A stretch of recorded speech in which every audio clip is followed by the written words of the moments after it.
जय हिंद दोस्तों, आज हम बात करने वाले हैं India largest manufacturing of the precision ball bearing cages company. उस आईपीओ में कौन कौन से रिस्क है, कौन कौन सी कॉम्पिटिटिव स्ट्रेंथ्स है, कौन कौन से फाइनेंशियल स्टेटमेंट है, उसके बारे में हम डिटेल में जानकारी देंगे। सो इस वीडियो को अंत तक जरूर देखें।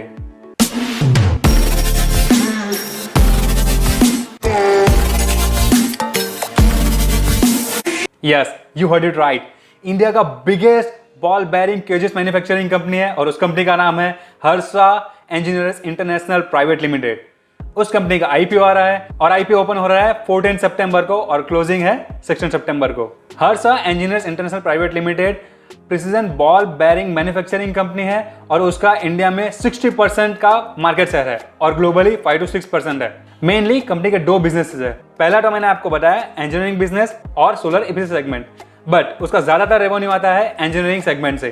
Company ball bearing cages manufacturing करती है in brass ball bearing cages, steel ball bearing cages और पॉलामाइड केजेस। उसके अलावा कंपनी वेल्डेड असेंबली भी बनाती है और ब्रास कास्टिंग एंड वेल्डिंग भी करती है। And in the solar EPC business company provide करती है complete comprehensive turnkey solution to all the solar photovoltaic requirement and provide operation and maintenance services in the solar system। देखिए, company का diversified portfolio नहीं है। Company का major revenue sources है ball bearing cases manufacturing से। Company 1986 में establish हुई थी। कंपनी की टोटल 4 मैन्युफैक्चरिंग फैसिलिटी है, उसमें से 2 इंडिया में है जो अहमदाबाद में है और 1 चाइना में है और 1 रोमानिया में है। उसके अलावा कंपनी के 3 सब्सिडरीज है in China, 1 in USA, 1 in Netherland and 1 in Romania. उसके अलावा 1 स्टेप डाउन सब्सिडरी भी है इन रोमानिया। सो कंपनी का ग्लोबली काफी अच्छा प्रेजेंस है और उसका लोकेशंस भी काफी स्ट्रेटेजिकली इंपॉर्टेंट है। सो चलिए कंपनी के स्ट्रेंथ के बारे में बात करते हैं। पहला एंड इंपॉर्टेंट स्ट्रेंथ ये है कि कंपनी का डाइवर्सिफाइड पोर्टफोलियो इंडिया में ही नहीं बट ग्लोबली काफी बढ़िया प्रेजेंस शो करता है और कंपनी का डोमिनेंस है in making of precision ball bearing cases. Second, company के लॉन्ग टर्म रिलेशनशिप उनके कस्टमर के साथ बहुत बढ़िया है और कस्टमर रिटेंशन रेशियो बहुत ज्यादा है। थर्ड वन, कंपनी के सारे फैसिलिटीज काफी स्ट्रेटेजिकली लोकेटेड है और काफी बढ़िया आउटपुट भी देता है। फोर्थ वन, कंपनी एक्सपर्टाइज है in tool making, automation and research and development in manufacturing of ball bearing cases. Company ने एक कंसिस्टेंट ट्रैक रिकॉर्ड दिखाया है in the financial and growth as well. Last but not the least, company का top management बहुत बढ़िया है और काफी अच्छे से कंपनी को मैनेज कर रहे हैं। This is the major strength for any company. So चलिए अब हम रिस्क के बारे में बात करते हैं। जैसे आपको बताया कि कंपनी का ग्लोबली प्रेजेंस बहुत बढ़िया और कस्टमर रिटेंशन रेट भी बहुत ज्यादा है, इसीलिए मार्च 2022 में कंपनी का major profit 75% revenue globally company के टॉप 6 कस्टमर से आया था। वो सबसे बड़ा रिस्क है। सेकंड पॉइंट ये है कि कंपनी का मेजर रेवेन्यू अराउंड 50% रेवेन्यू आता है यूरोप एंड चाइना से। जब भी मेजर कंट्रीज में कोई टेंशन रहेगा तो कंपनी के रेवेन्यू पे इंपैक्ट आने का बहुत बड़ा चांसेस है। थर्ड वन, कंपनी का मेजर रेवेन्यू फॉरेन कंट्री से आता है, इसीलिए फॉरेन करेंसी फ्लक्चुएशन का भी सबसे बड़ा रिस्क है कंपनी में। सो ये थे major risk of this company. IPO लाने के पीछे कंपनी के रीजन के बारे में बात करते हैं। पहला रीजन तो यह है कि कंपनी अपने डेब्ट को रिपे करना चाहती है ताकि कंपनी का डेब्ट रिड्यूस हो सके। सेकंड रीजन ये है कि कंपनी मैन्युफैक्चरिंग मशीनरी को परचेस करना चाहती है।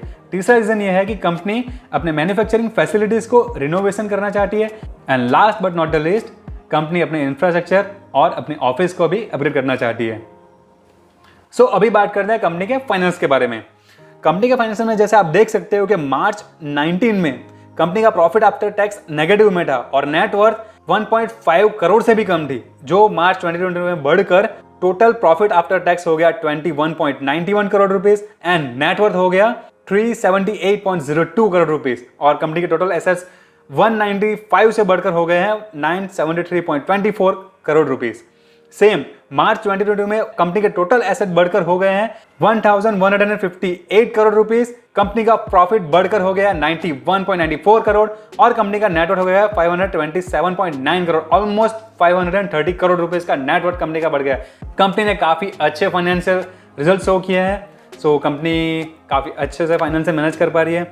अगर हम कंपनी के पी के बारे में बात करें, अभी अगर इश्यू प्राइस पर कंपनी का पी है 32.7 करोड़ रुपीस, कंपनी का मार्केट कैपिटलाइजेशन है अराउंड 3000 करोड़ रुपीस, यानी कि ये स्मॉल कैप कंपनी होगी और कंपनी का return on capital employed around 25% है और कंपनी का रिटर्न ऑन इक्विटी अराउंड 19% है। इस प्राइस पर कंपनी का earning per share around 9 rupees पर शेयर है। अगर हम कंपनी के फाइनेंशियल के बारे में बात करें तो काफी बढ़िया फाइनेंशियल है। सो डेफिनेटली ये आईपीओ के बारे में आपको सोचना चाहिए। अगर हम कंपनी के आईपीओ डेट्स के बारे में बात करें, 14 सितंबर से आईपीओ ओपन होगा, 16 सितंबर को क्लोज होगा और शेयर अलॉटमेंट होगा 21 सितंबर को और कंपनी लिस्ट होगी 26 सितंबर को और कंपनी का इश्यू प्राइस है 313 से लेकर 330 रुपीज पर share. As a retail investor आप एक लॉट में 45 शेयर्स ले सकते हो और आईपीओ का इश्यू साइज है 755 रुपीज, फ्रेश इश्यू है 455 करोड़ रुपीज और ऑफर फॉर सेल है 300 करोड़ रुपीज। सो प्री इश्यू प्रमोटर होल्डिंग है अराउंड 99% और आफ्टर द इश्यू 75%। सो अगर हम ओवरऑल डेटा की बात करें तो कंपनी का फाइनेंशियल काफी बढ़िया है और कंपनी का करंट वैल्यूएशन एकदम परफेक्ट है। सो अगर आप लिस्टिंग गेन के बारे में सोच रहे हो और लॉन्ग टर्म इन्वेस्टर के बारे में भी सोच रहे हो तो डेफिनेटली आप इस आईपीओ को सब्सक्राइब कर सकते हो। So that's the IPO review of Harsha engineers international private limited company. अगर आपको ये मेरा वीडियो अच्छा लगा तो डेफिनेटली आप मेरे वीडियो को लाइक कर सकते हो एंड अपने फ्रेंड्स और फैमिली के साथ शेयर करो ताकि ये बढ़िया सा आईपीओ वो सब्सक्राइब कर पाए और बेल आइकन जरूर दबाना है। Thank you.